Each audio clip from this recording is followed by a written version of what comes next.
All right, just finished up this episode with Austin from Longhorn Gaming. We get into a lot about Collegiate Esports, Longhorn Gaming, internal structure, how they work, how they divvy up their tasks, things like that. What Austin does on a day-to-day basis, all the fun things about Collegiate Esports. Yeah. Let me know what you think of the episode, and make sure you subscribe to the podcast if you aren't already. That's really all I got. Here's the episode. Enjoy.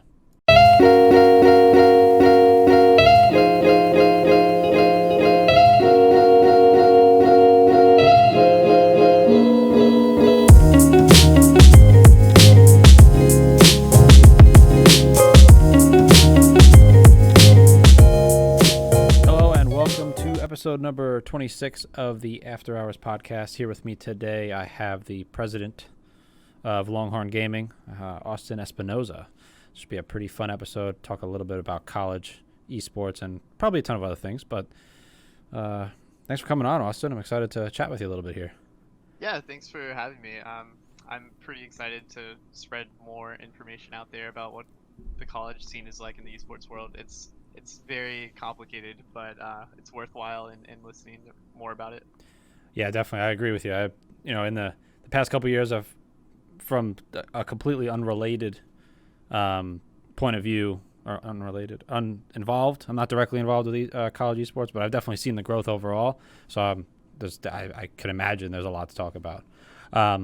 Question, but first and foremost, the most important question of the podcast is, what was the first thing that drew you to esports? When did you first hear about esports and start to put the pieces together in your head and go, oh, that's what this is? Yeah, it's definitely always a weird story, I think, for my age group almost.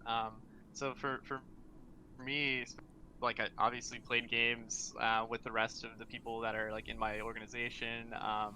So growing up, from as early as I can remember, getting my first home computer and putting games on there. But getting into esports was, I can't remember the exact date or year specifically, but I do have very clear memories of watching the Smash documentary that's extremely popular on YouTube. Following the Melee scene, and kind of diving into exactly what makes Melee so unique in terms of it being a game that has an unlimited amount of competitive potential, it seems. So that was what I first started to notice, I think, when it came to competitive games in general. And then I kind of learned what esports was specifically right after I kind of got into League of Legends, and that was huge for me. But I knew all about the grassroots Halo and Call of Duty efforts that were going on around my town and my just friends. But I had no idea what esports was specifically until probably that Melee documentary, and then also just getting into League of Legends. Wow. So had you always been a gamer coming up, or did that kind of all happen all at once? Well, I would say I always was into technology, computers, but I did basically play anything and everything. I asked for the new consoles every single couple years growing up. That's all I kind of wanted. Right. Avid Halo player. A lot of story driven games. I remember playing the heck out of Oblivion and stuff back in the day, which is the Elder Scrolls series. Probably my favorite game systems were 64 growing up, and GameCube. I had my dad's old PlayStation 1 and stuff like that around me all the time, so it was a constant, reminder of how many people in my family play games, all my cousins. And then also my whole world changed probably in 8th grade. I just said I'm going to go all out and build my own PC the summer of I think 8th grade to high school. And I just said I'm gonna build my own computer, download games, maybe not so legally, so a lot cheaper, but put all of my systems inside of a warehouse next to where I lived, because I wasn't too fond of having to buy new discs and have to worry about the next generation of consoles, when I could just build a PC, do video editing, which is something that I was interested in on the side, and then also just like download these like free to play games that I was slowly learning about. But yeah, and then actually that's when I discovered League of Legends shortly after, and Minecraft. I think Minecraft I played the heck out of, and then in season 3 of League I noticed like what the game was, and I played with a film teacher of mine in high school who showed me the game, and it kind of like went into a crazy almost well, pretty much an addiction for League of Legends for the next like 5 years, I would say. Wow.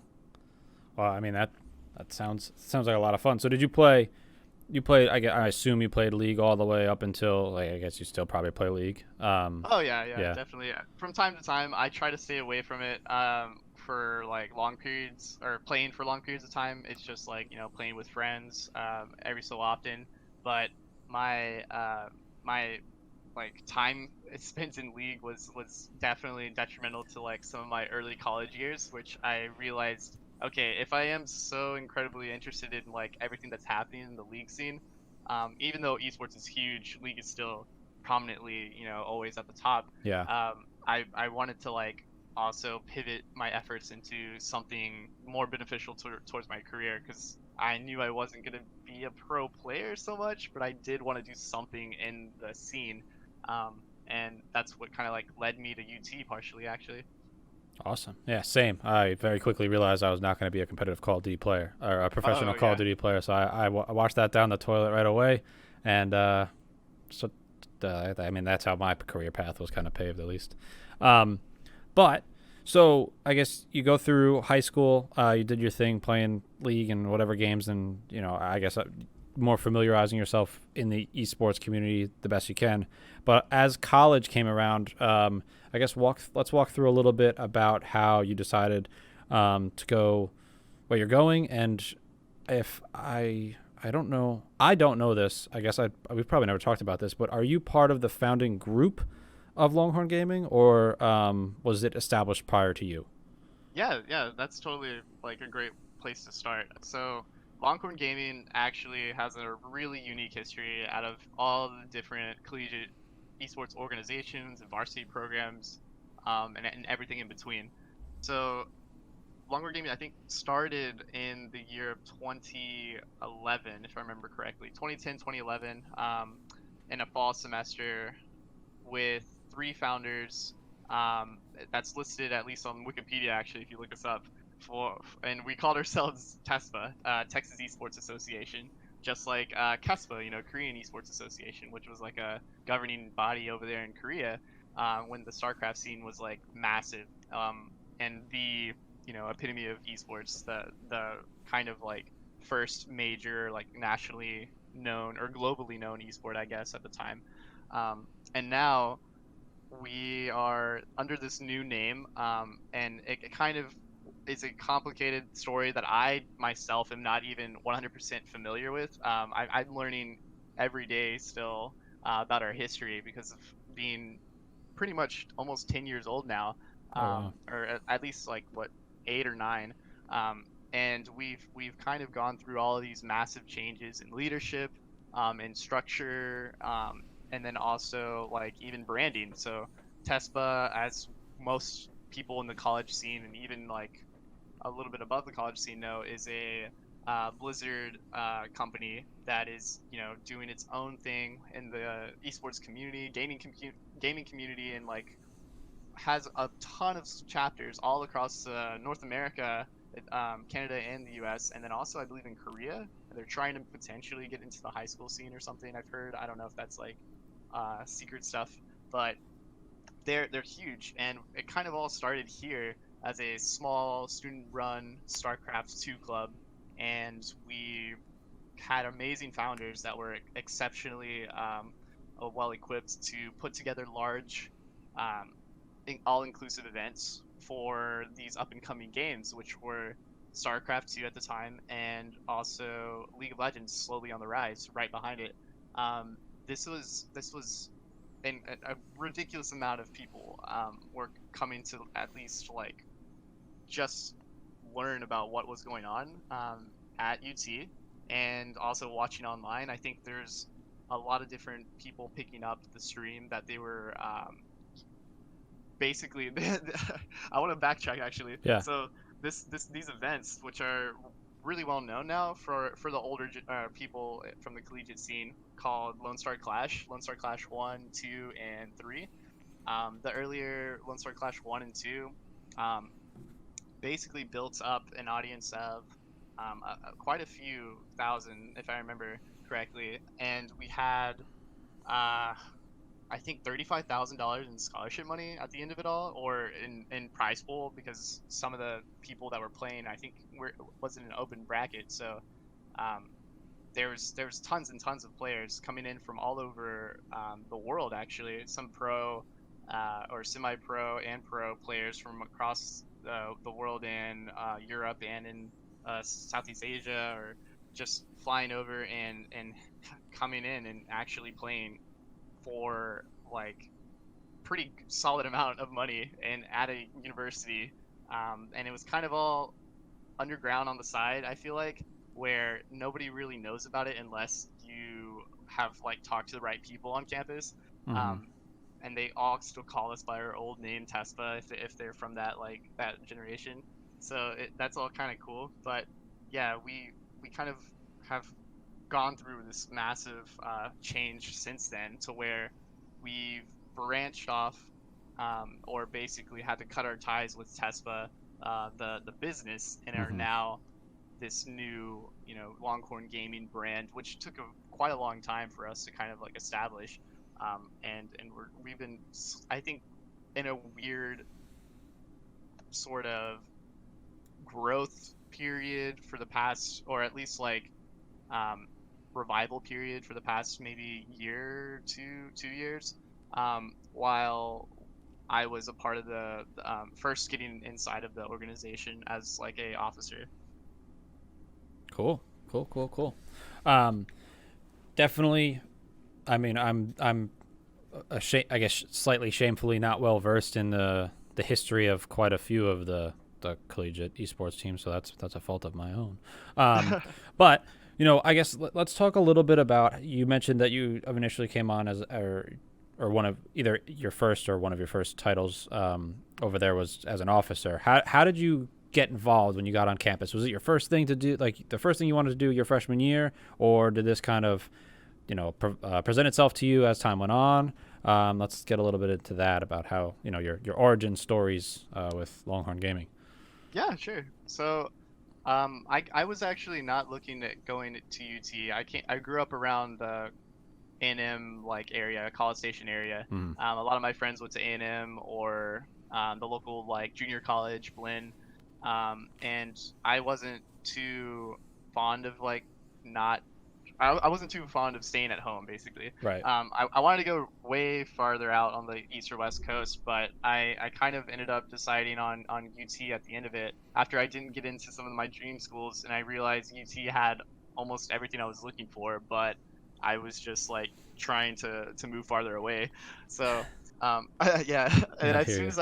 as soon as I got here though, I realized like, man, I came from like a class of 100, and I honestly can't remember, 120, 150 max. So we like all knew each other, and then I come to UT and we have like 50K students. I have hundreds and thousands of like classmates that I will see throughout my however long I'm here for, and then I have, I think, 1,500 student organizations to be a part of, or to potentially be a part of.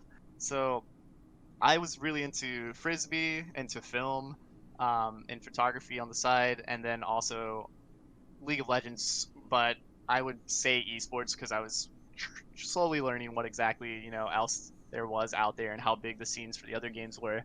But I remember looking up before I got to UT what esports what or what the league team was here in terms of, I think, the Collegiate Star League tournaments that were going on. I think I maybe looked up, like, just Googled UT Austin League of Legends or something along those lines, and finding the old Ivy League videos.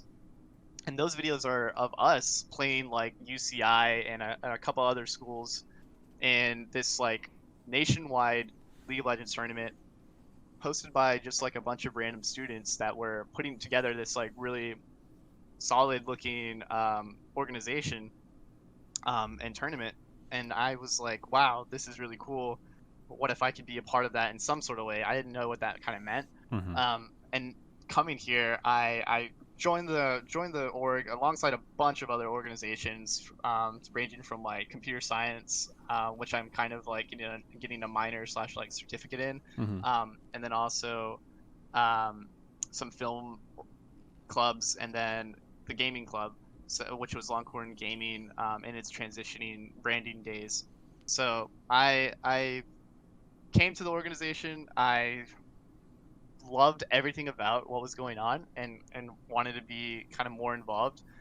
But I was kind of still looking at my major and how that was something I also didn't really want to be a part of too much anymore. I was a physics major when I first got here, and it kind of like took a big toll on me when I was looking at other majors and realized I didn't really want to be a physics major or do like grad school research, if because that's kind of like what I was going to have to end up doing to get where I wanted to go. And I think in my second semester is when I started taking film classes instead. And I started being a little bit more distant from the organizations on campus. But I still wanted to figure out where esports would be in my life in League, which I was still playing way too much of probably at the time. Hmm. I kind of ended up taking a step back from school my next semester, my third semester here, and working for Dot Esports because they came and talked at a Longhorn Gaming meeting, like just randomly. They're local, or they were basically a local startup, looking for on-screen talent for their Twitch shows that they had every single day of the week at the time, I think, or 4 a week or something. They had a like Twitch community show where they interviewed some just smaller Twitch streamers. They had a Smash AMA show, a Dota like Dota community show, and a League show that they were really hoping to get, a large following around. Oh, and their largest show is actually a fighting game community show called Best of Three, which I think is still going on, but it's called Best of Five now.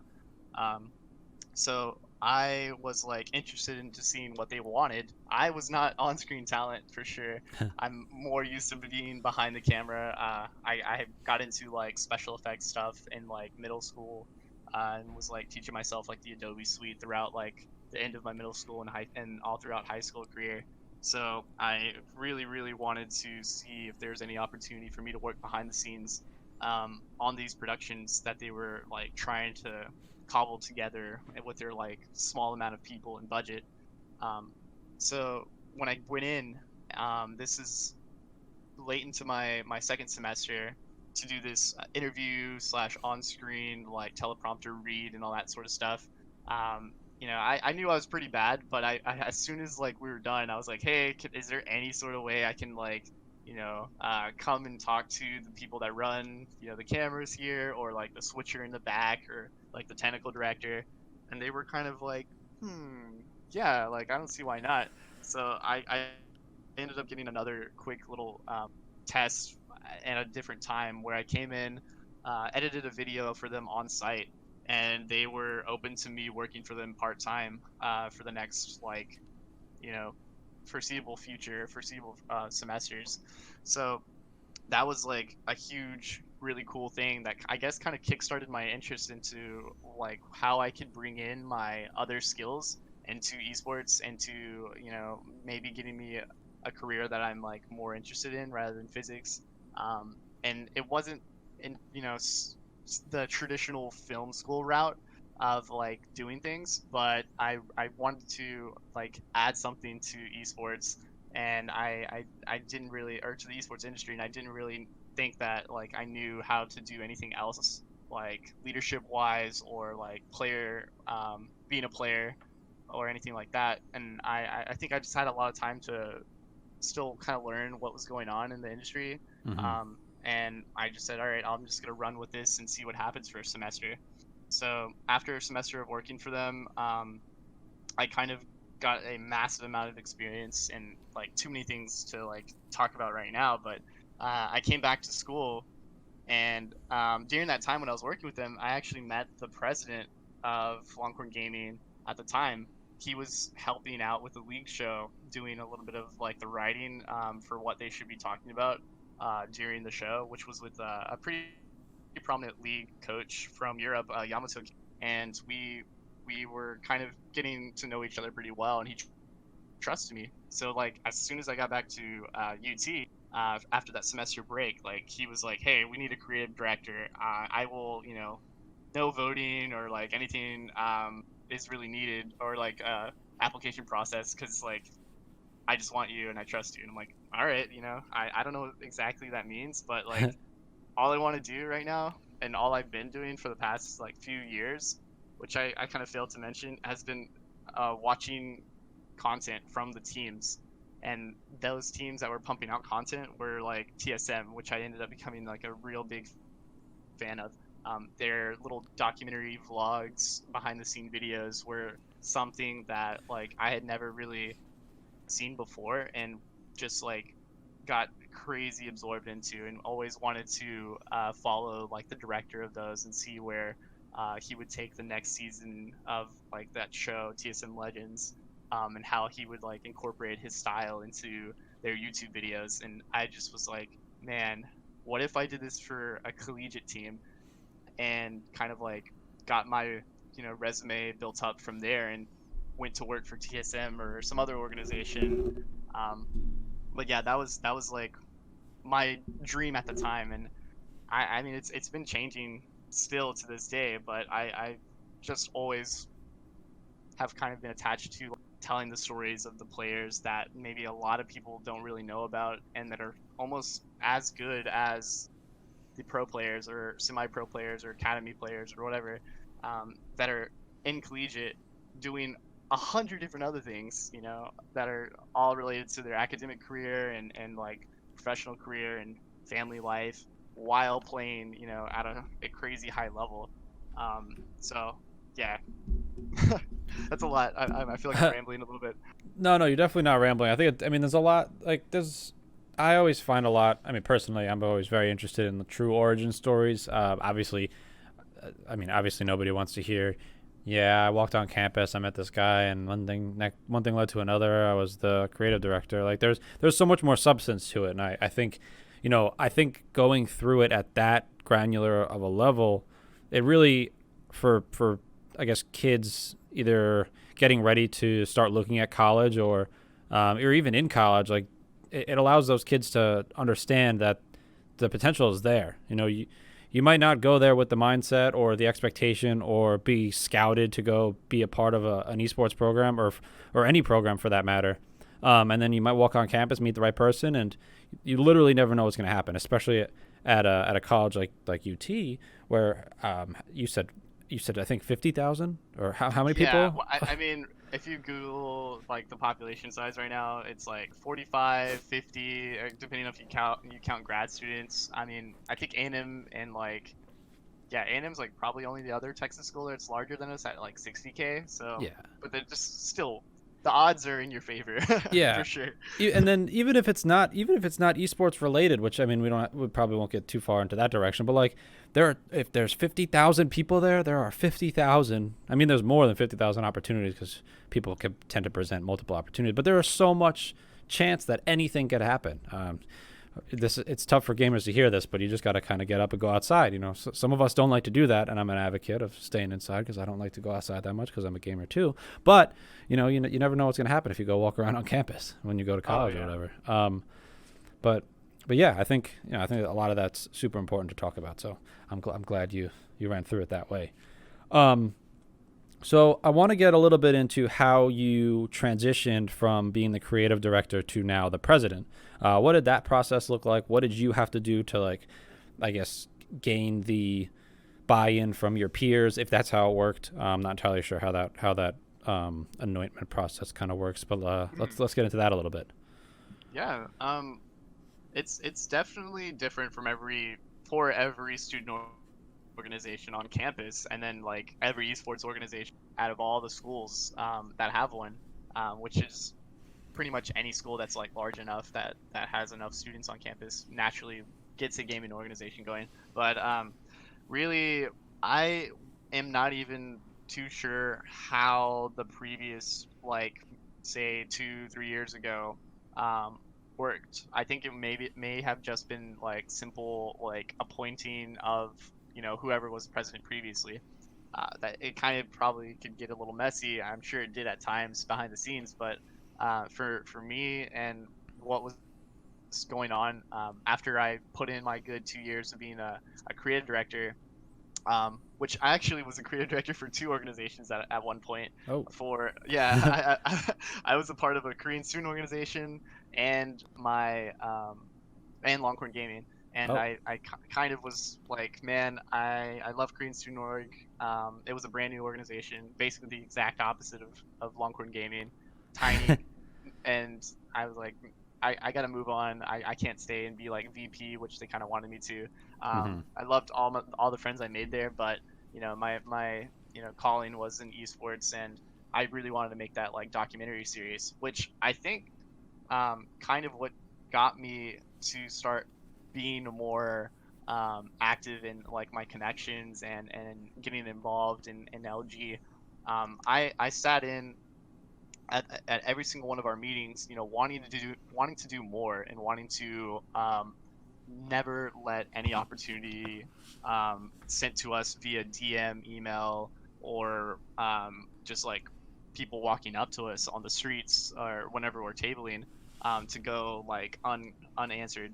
So I basically had that growing passion um, throughout my 2 years of being a creative director while making graphics for our digital assets, our physical banners, our YouTube channels and social medias.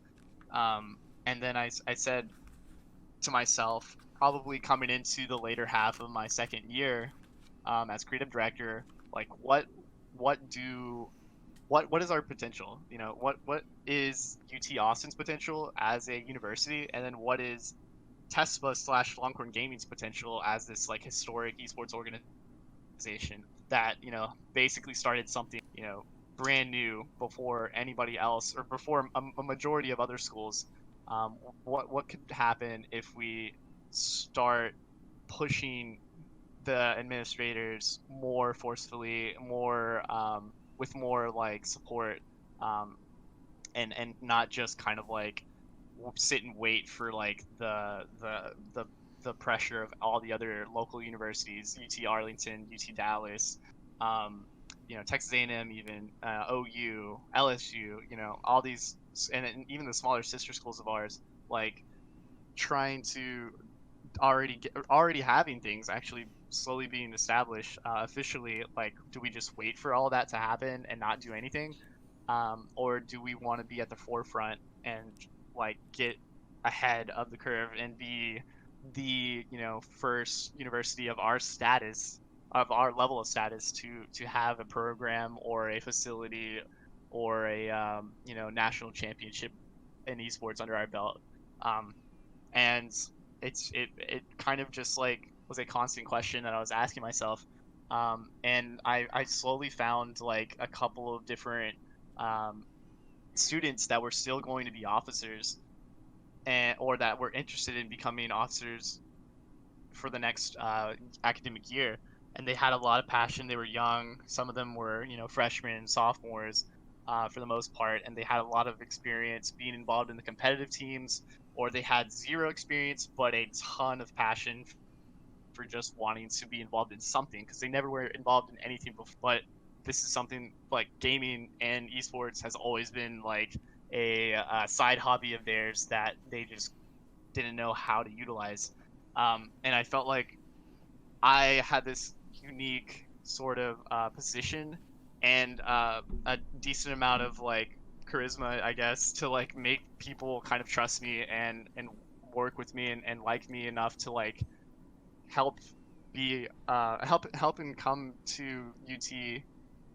Sorry, help myself and the organization in a way where they would have to dedicate a lot of their time and a lot of their you know extracurricular potential all towards Longhorn Gaming instead of something else. And that just kind of snowballed, honestly.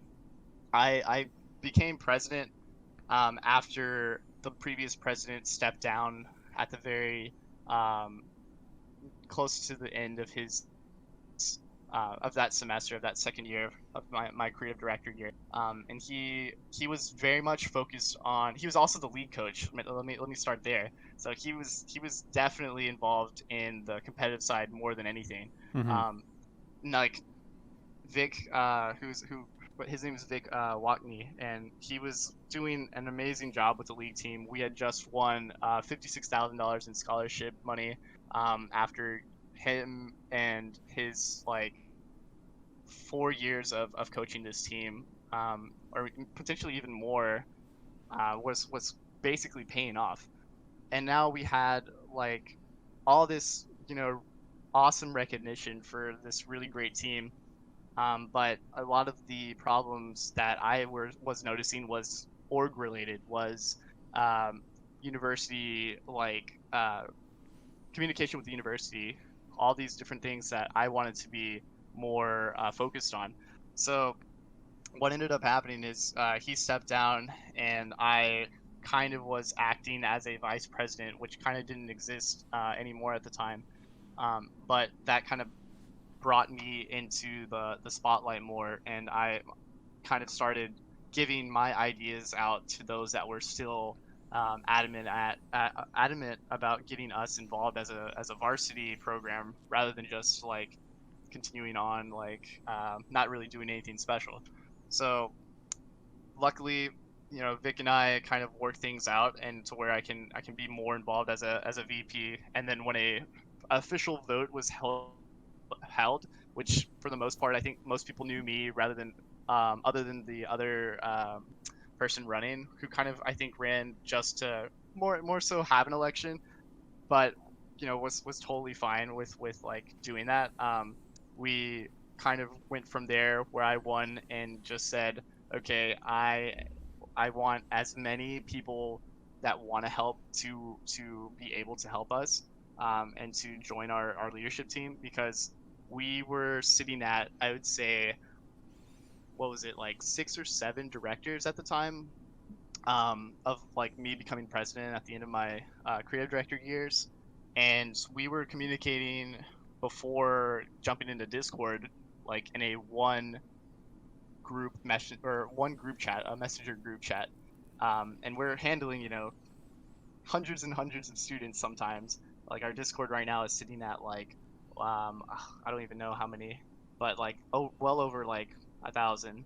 And we're trying to figure out like, okay, how are we going to get as much done in as short of as a period as possible? So we kind of like, the ones that stayed, my officers that ended up staying, started to just do a ridiculous amount of recruitment. That 7-person leadership team or so ended up evolving into what we have now, um, just under 40 people. Some of them are very, very specialized in like, graphics or video or photography or handling sponsorship, um, like requirements and things like that. But we have, tons and tons of students that I think could have been a part of this leadership team, years ago, if we had like given them the opportunity to. And I'm slowly learning what exactly is like a necessary position, and what responsibilities need to be like focused on first.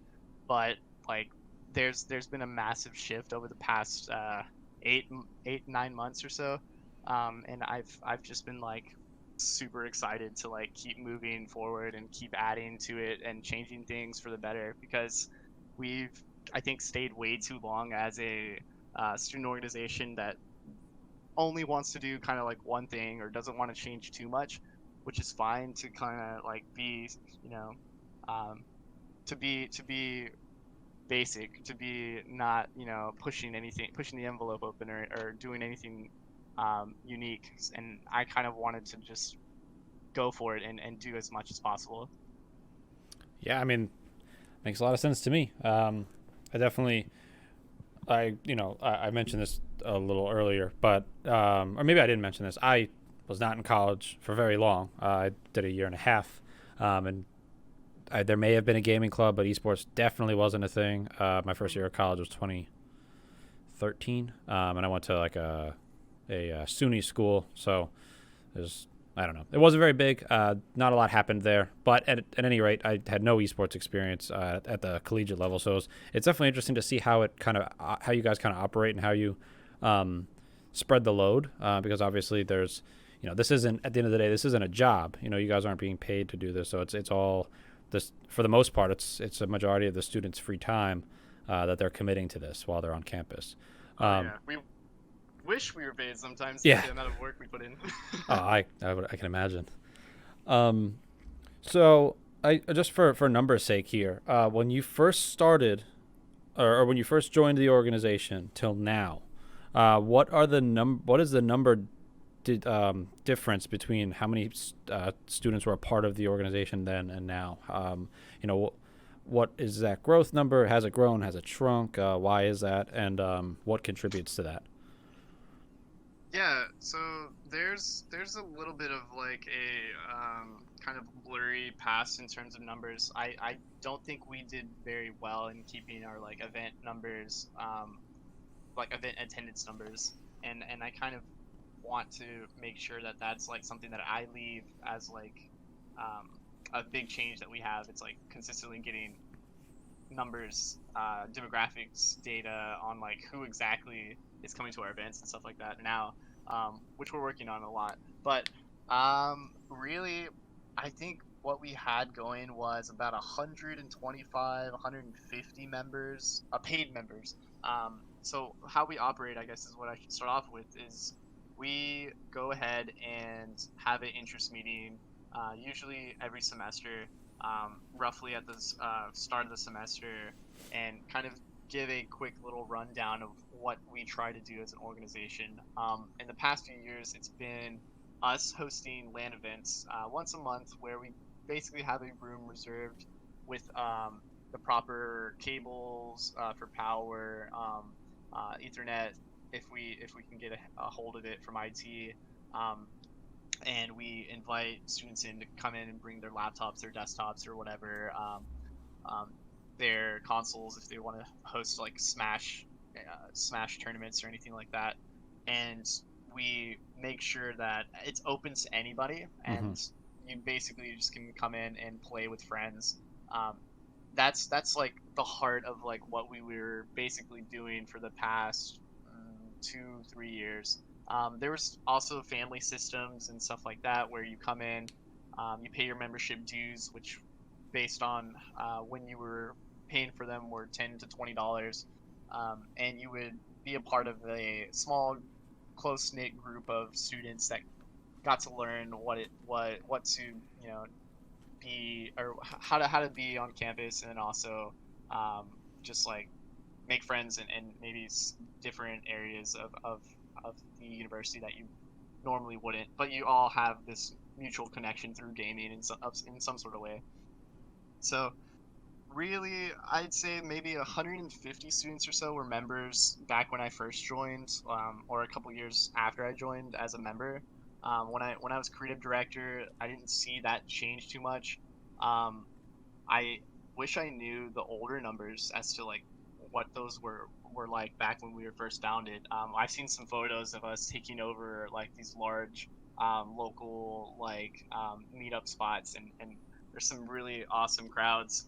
And I currently have just over 200, I think 210, maybe 215 paid members. But we're starting to kind of realize that this paid system isn't really beneficial in terms of like what we have the potential to or what we are actually doing, numbers wise, and how many people we're actually influencing. So what I'm looking to do coming into next semester is get like our data of how many students are actively looking at us on our Discord and are a part of like conversations that are a part of the university, or actually still students, I guess I should say, that are coming to events.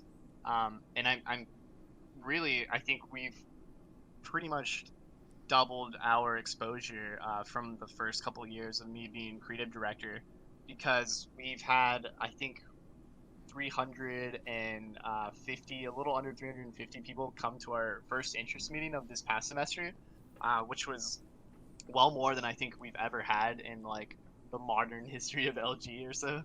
And we've had really awesome events, I think, throughout this semester, but they timed properly.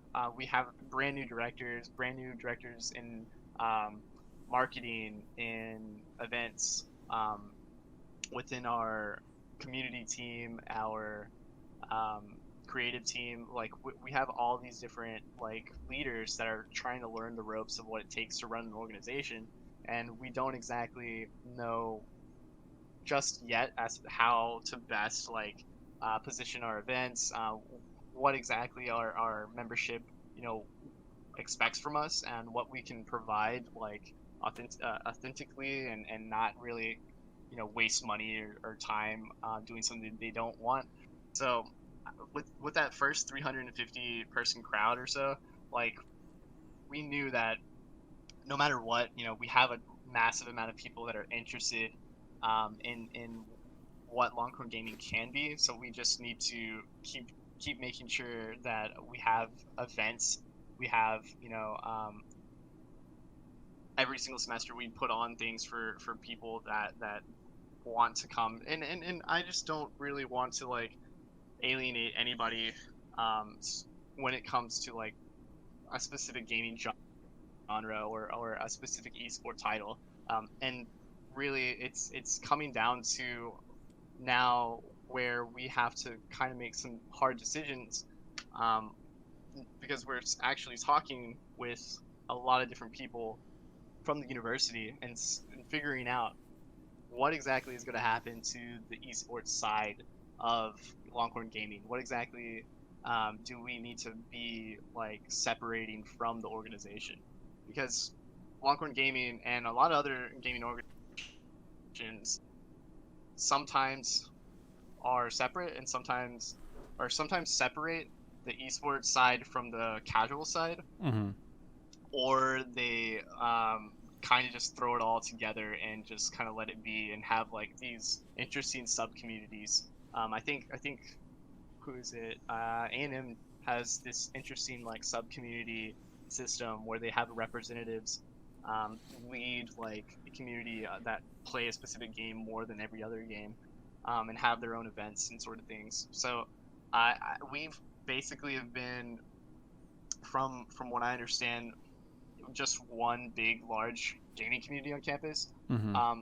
There's been a couple of outliers where we've had the Super Smash Brothers Melee and Super Smash Brothers Ultimate spawn off their own student orgs, actually, because they want to have the autonomy to reserve their own rooms and not be like, you know, hindered by just bureaucratic, I guess, mess that we have to, you know, us being the middlemen is just too much of a hassle, or at least back when it first was a problem.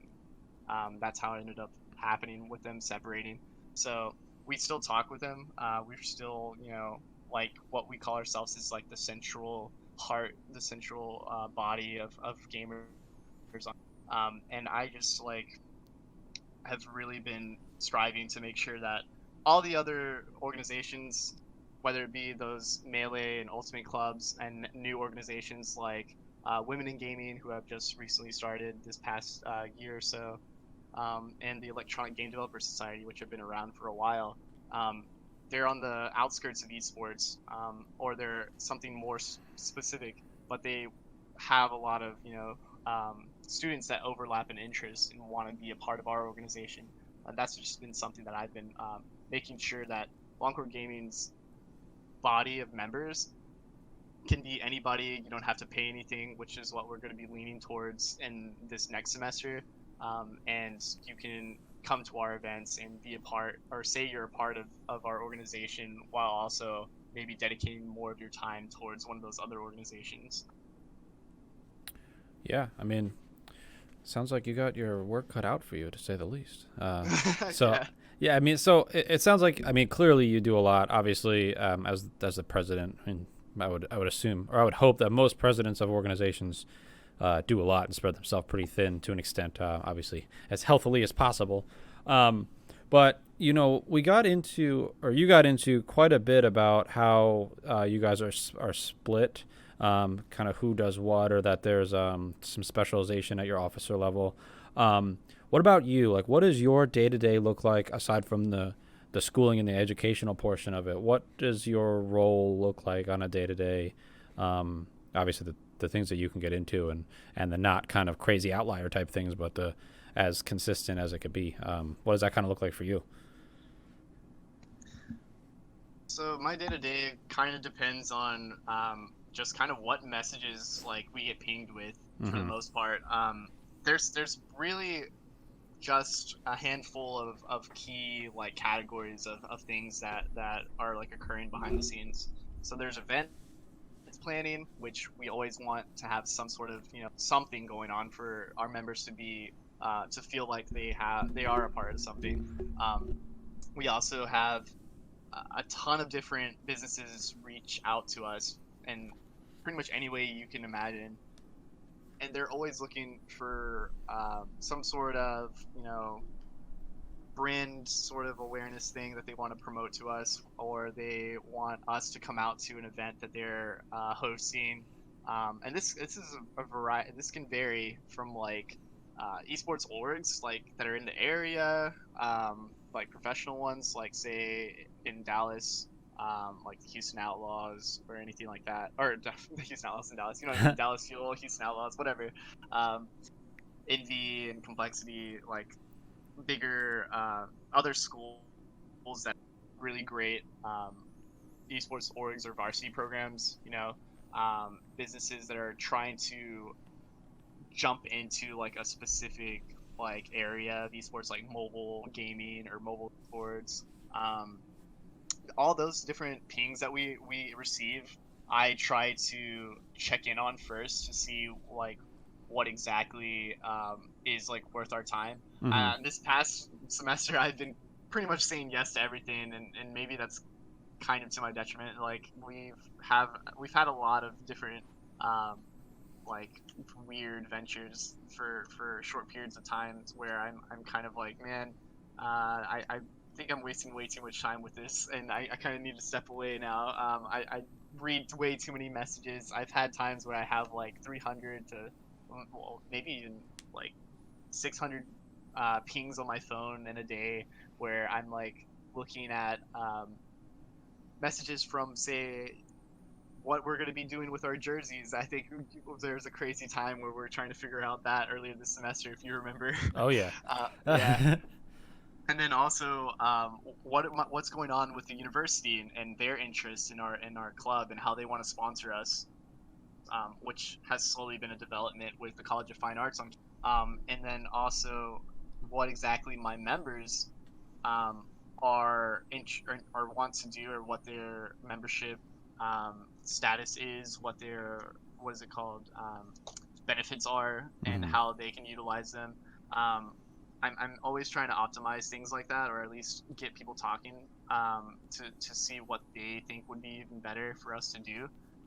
But the most amount of time I'd say I put in this past semester, and that I'm about to start putting in more time now, is how we're structured as a leadership body, and what we can do to make that more efficient. Because right now, with our current like set of directors, um, we have a couple of weird overlapping teams that have caused some problems and have made a lot of people step down because they don't feel, I think, that they were capable of handling their position. But on top of that, I feel like um, I wasn't able to teach them or to utilize their potential and making it more efficient so that they could handle that position.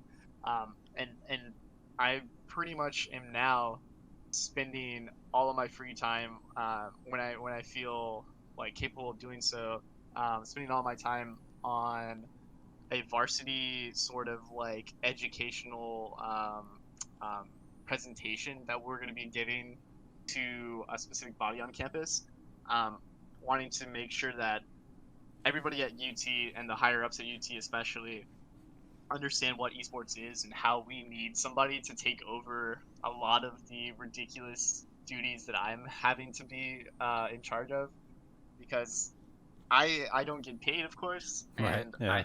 I am acting as a ambassador of esports for UT Austin, and tons and tons and tons of people want to talk to UT Austin for a myriad of things, and with esports being so big right now, and collegiate esports on the rise, right next to the broader esports landscape, it's like a wild ride every single week. I get a new inquiry about what exactly we are doing.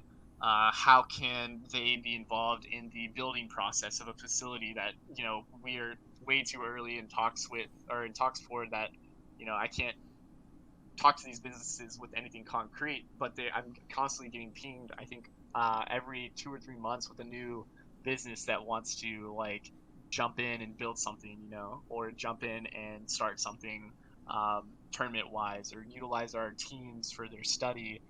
And that's it's wild how many people come to me, and I'm curious as to how many other universities, esports directors, or like paid directors or student organizations get pinged, because sometimes I have days where I'm getting pinged 2 or 3 times by 2 or 3 different businesses, and I have 100 meetings lined up like throughout the semester, I think, for all these sorts of things, which I at first enjoyed like immensely. I thought it was really awesome that we were getting our name out there. We were an open book, essentially, or I was trying to be, where anybody can ask us anything. We would share information. We would learn from others, other schools, other businesses, what they have done with other universities. But it kind of burned me out for sure. Over the past, I think, maybe about 3 months ago is when I realized, finally I came to the conclusion, like, this is something that's not sustainable.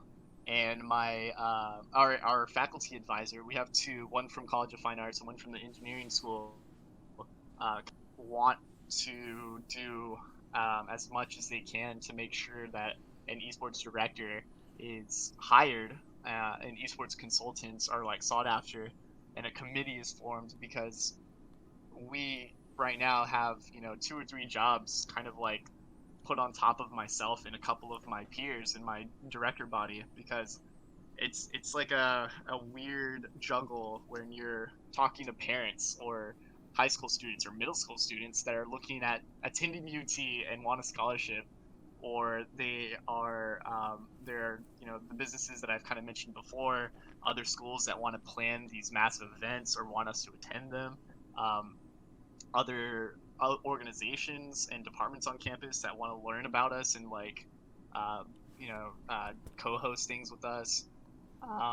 I probably am not thinking about, or am missing tons of others, different categories of questions and things that pop up, but handling all those things at once while attending school, it gets pretty wild, especially if like I'm trying to also teach my new leadership team of like 30 plus people like what we should do, and I'm learning as well alongside them. It gets to be quite the overload of information and decision making.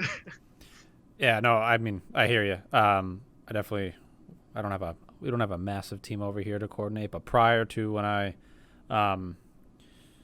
prior to doing the Sector 6 thing full time, I'd worked at Target, and one of the positions I held was the front end team lead. We were in charge, amongst 3 or 4 of us, we were in charge of the entire cashier team. So I can imagine trying to delegate a whole bunch of things to a whole bunch of different people. Obviously, it's really honestly unrelated, I think, to be honest. But dealing with a lot of people and dealing with a lot of things, I could feel you a little bit on.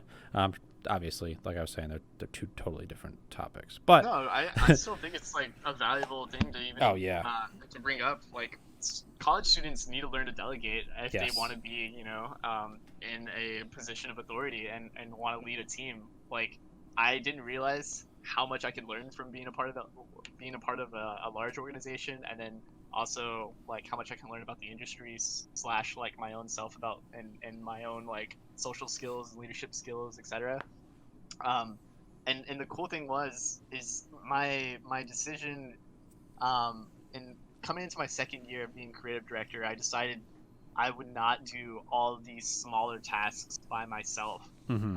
That I would start hiring people underneath myself as like officers, or like part-time officers essentially, to help me with like just photos at an event, because I was taking photos at an event, videos, and then also editing, these highlights, and then following the league team around, and then making the graphics for everything, and it kind of just got stacked up on top of each other. And once I realized I could start hiring people underneath me that were interested, like my world changed, and learning from there what like it's possible. I kind of just transitioned that into grabbing tons and tons of people to my leadership team when I became president, and like way too much was learned in that period of time, and I just am really excited to tell people that are interested in Longhorn Gaming, when I leave, and like coming into the end of next semester, like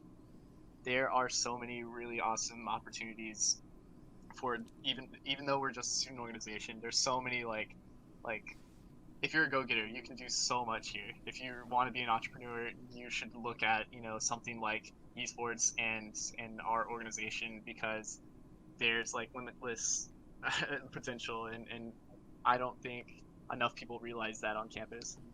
Yeah, I definitely can agree with that. To my minimal experience on college campus, I guess from my own experience, I definitely realized that going into college, at least for me, you're still going through that. I guess the maturity stage or the growing up stage of like, I'm not in the real world yet, but I'm out of high school. But this is the time where I need to figure everything out. And whether you very quickly start to figure that out, or whether you still are you fall into the comfortability of just going to class, doing your thing, and not really worrying about your future yet.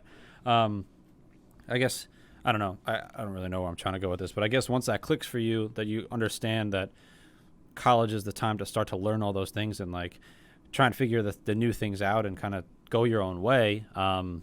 Especially on a campus like yours, like you're mentioning, you said there was almost roughly 1,500 different types of clubs, or if that's the right number. Yep. 1,500 different types of clubs that you can get involved in, and that could be esports. And if you got into that, and we already talked about how much experience that gained you, or whatever other club could get you different types of experience. I think there's a lot of opportunity if you just open your eyes sounds a little harsh, but if you just like open up your mind to like the different possibilities out there as a student coming into college, or just in general, like if you're just a human being and you're closed-minded, just open up your mind to the possibilities, and you never know what's going to happen. If you walk away with nothing from this podcast other than that, I feel okay.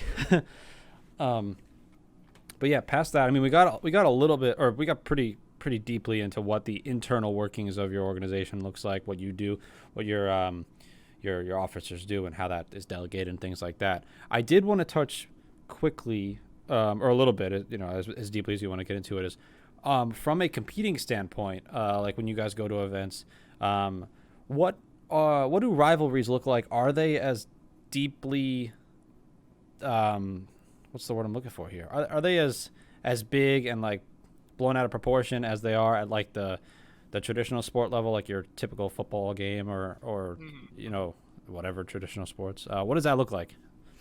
Yeah, really, right now it's like that saying, I think that everybody says, it's like the high tide raises all, or whatever. Mm-hmm. Like that's still the era that I, at least that's what I feel right now.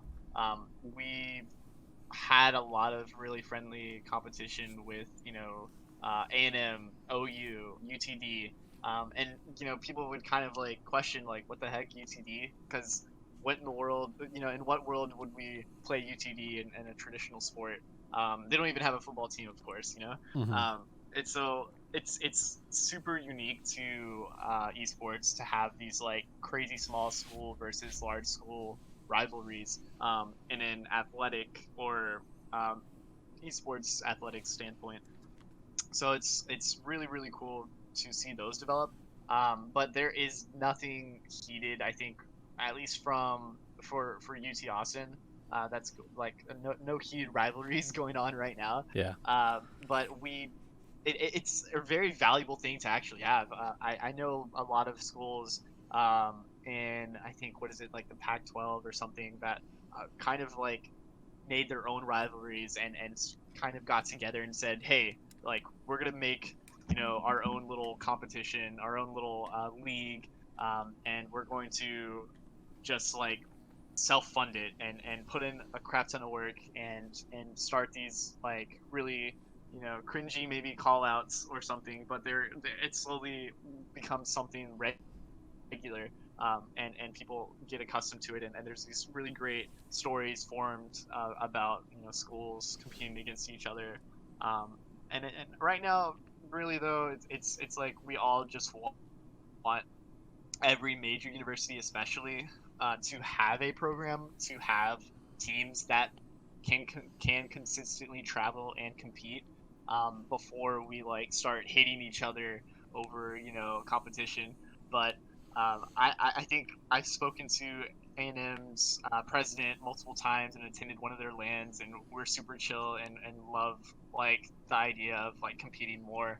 OU's esports like coordinator, I don't know if he's like what his position is specifically called, but he's amazing, Mike, and he's really really awesome and wanting to like foster these genuine um, rivalries slash like mutual mutually beneficial competitions, and like that's just gonna keep on accelerating for every other school that we constantly are meeting in bigger tournaments. If we had to say, um, we have like if we were to pick out like one other school we have a decent rivalry with, um, when it comes to League of Legends, and actually somewhat Super Smash Bros. Ultimate, UTD has been like on our backs, sort of, or we're on their backs, and we've kind of traded blows throughout the years in League of Legends, getting to that like final four, final top eight in California for CLOL or ULOL, and for Super Smash Bros. Ultimate, I have a burning kind of like passion, sort of, to be also as like well known as them. UTD Esports is this really awesome, thing that happened in the UT system before, the big school, the UT Austin, of this all the sister schools like could do it. UT Dallas made their program Yeah. and won a national championship, in Collegiate Star League for Ultimate. And we are really, really good in Super Smash Bros. We were like one stock away from beating them actually in this past little regional qualifier or whatever it was, and it makes me, a little bit like irritated, but in a good way, to like want to compete against them. I actually have this screenshot of their UT system tweet that I'll send you as my background right now, because it had such a big impact on me when I first saw it. That's super awesome for them to be congratulated by like the board, I guess, or something, of the Regents honored UT Dallas Esports for their CSL Smash Ultimate win last year. And now that's like something I aspire for us to be recognized for. That's awesome. That's really cool. I have never. I guess coming from a non-player side of things and not being involved directly with like an organization, I wouldn't know what this would feel like. So I'm trying to mentally wrap my head around it, but it's definitely cool to be honored by them. So definitely good motivation to have. Obviously, it's good motivation if you got it as your wallpaper, is that what you said, or your background? It's my background, yeah. For your computer, your phone, or both? No, just my desktop right now. Okay. Yeah, that's cool. That's some cool stuff. That's cool. So I mean, yeah, I guess so. There are rivalries to answer that question in one word. Yeah, there's rivalries, but I think they're genuinely like good rivalries where it's like I Yeah, want you to be better, you want us to be better, and together we're just trying to create commotion for more awareness. yeah, which is the type of rivalry that I'm all aboard, like getting behind. Not necessarily the smack talk. Well, I mean, smack talk is cool to an extent too, but like where it's borderline offensive or just pure Oh yeah. hatred. I don't Oh yeah. I don't like that.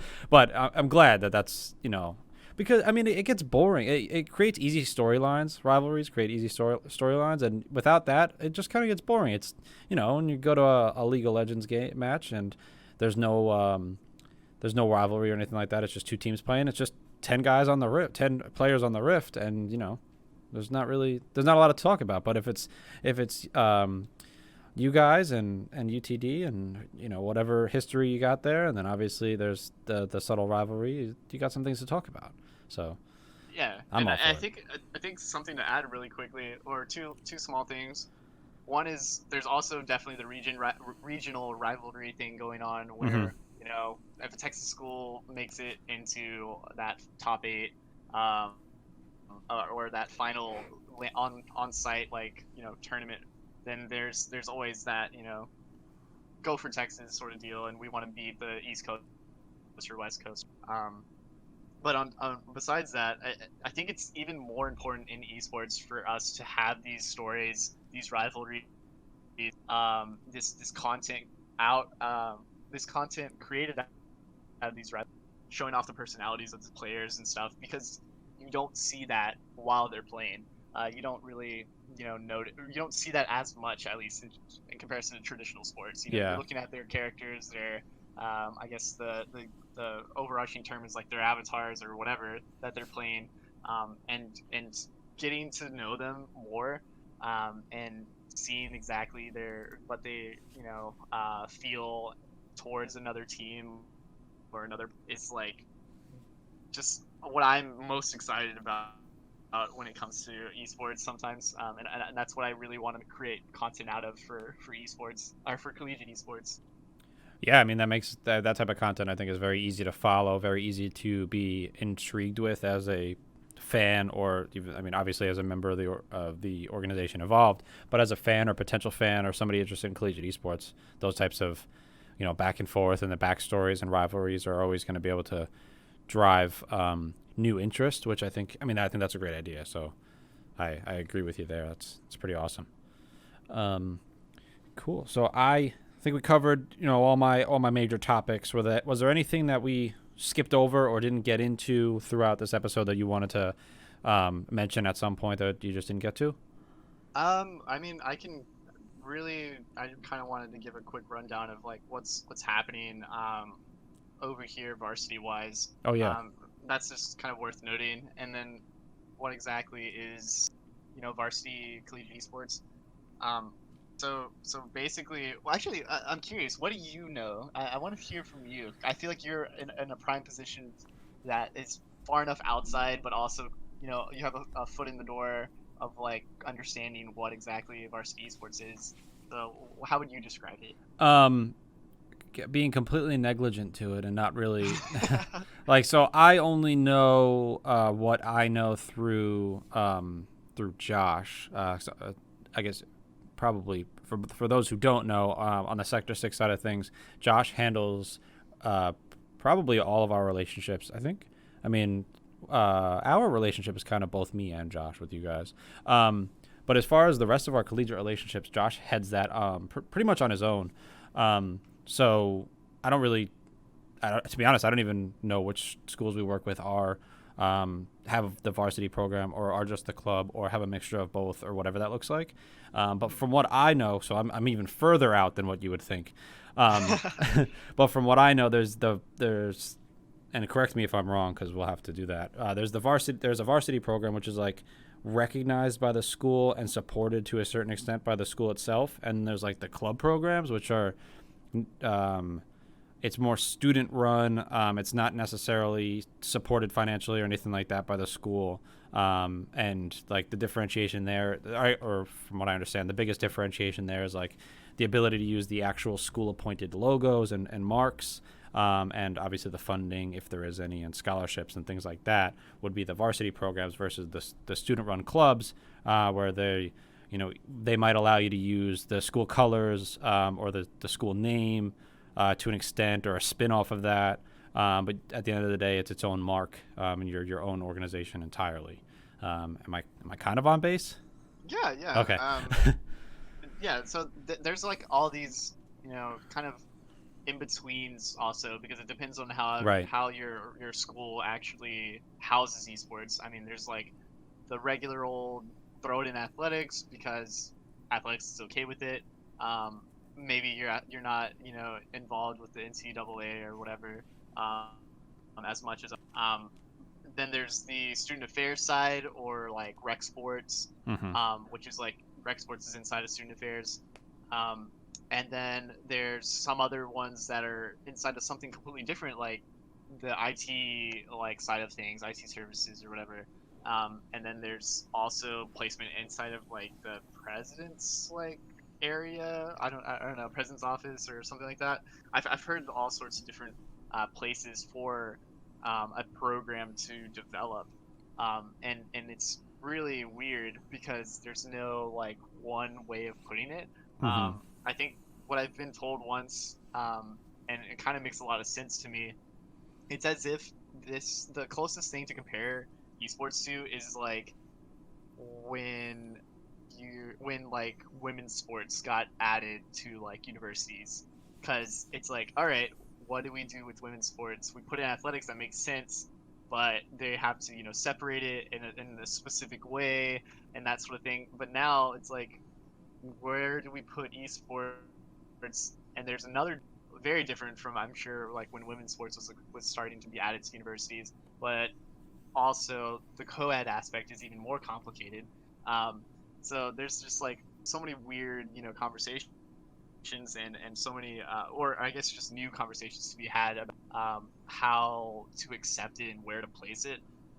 But essentially, yeah, there's a so most of the time, and it's not even 100%. There's a student organization. Smaller schools don't have student orgs, and they just end up creating the program in hopes of like acquiring more students out of the advertisement of the program, because who doesn't want to go to a school that has like a really cool esports org, another way to demonstrate your school pride and passion, and to be a part of like that university culture. That's something that I think Texas Wesleyan was known for.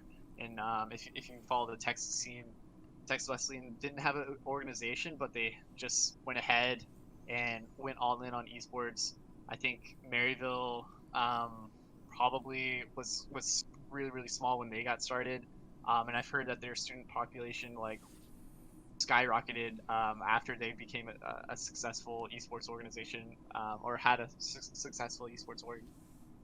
And I have no idea what their student organization side of things was like, but like it's incredible to see the 2-3 different like ways that these orgs are starting and the programs are starting, where it's like you have student involvement, you don't have any student involvement, you kind of have student involvement, with like gaming clubs or esports clubs or these hybrids like ourselves.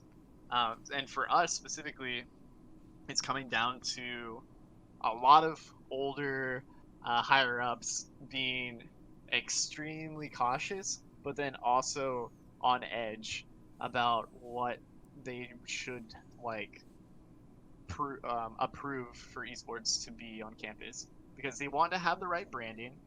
They want to make sure it looks right. We don't want to cobble something together in a closet that looks like crap and call it an esports facility, and our teams like aren't really looked at very fondly in comparison to like our UTD down the road or something. And they're very worried, I've heard at times, about outsiders like donors not feeling comfortable giving money to the university, right when like esports is announced.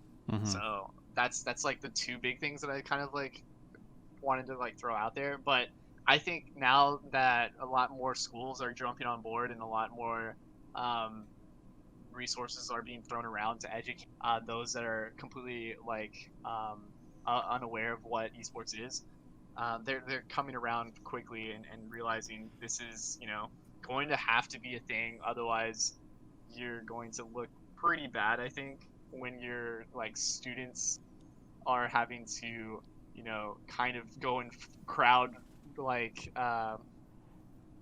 go and raise funds to travel to like a big tournament or to like handle expenses if after like, you know, basically taking care of themselves and getting all this spotlight like on their accomplishments that the university had nothing to deal with. And that's I think what's gonna end up occurring for other universities, or almost occurred on campus over here when we were like just about to go to Los Angeles to play on stage, and we lost power in the middle of our match for league, had to forfeit, and you know, kind of went on a downward spiral from there, and weren't able to move on because we had to play in an area next to campus where the power is very crappy. Like, Oh wow. that's like terrible feeling when you're like have students that want to go pro, that may want to work in the industry, want to work for a organization, and you don't have any sort of resources to like give them that outside of like people that are nice and that know us, that want to like give us, you know, Yeah. a little bit of support, or use their living room as a LAN center for a temporary amount of time. Like that sort of stuff is what has kept us around, because we have, you know, nice alumni, or just a lot of history. So without that, maybe, you know, we would have had a lot less success. But it's time to like not have to worry about it anymore, and kind of petition to the president of the university, or to the dean of vice president of student affairs. Hey, this is something that we need to designate funds for, we need to designate space for, and we need to recognize all the student, you know, blood, sweat, and tears put into like keeping this organization and our competitive spirit alive. Yeah, that makes sense. I mean, you know, not knowing how long that, you know, that you all fighting the good fight over there has been going on. Again, from the outsider's perspective, it looks like there is a lot more universities and schools in general being on or getting on board with the whole idea of it. Obviously, not being on the inside of for you guys, I have no idea what that process looks like or is looking like currently. But I mean, I have a feeling that 5 years from now, everybody will look back and be like, wow, I can't believe this was the norm. Or maybe 10 years from now, people will look back and be like, wow, this was the norm for collegiate esports. That's absolutely crazy that all of this got done. And, you know, the standard will be something that makes so much more sense and is more beneficial for, you know, the students as a whole.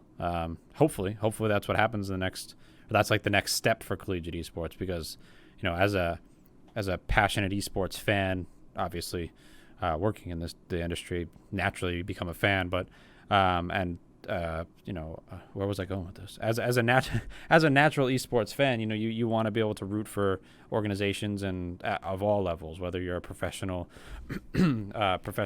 collegiate, high school, whatever it is. Like, you just want to see people succeed. So I'm kind of hoping that naturally flows, you know, in that direction.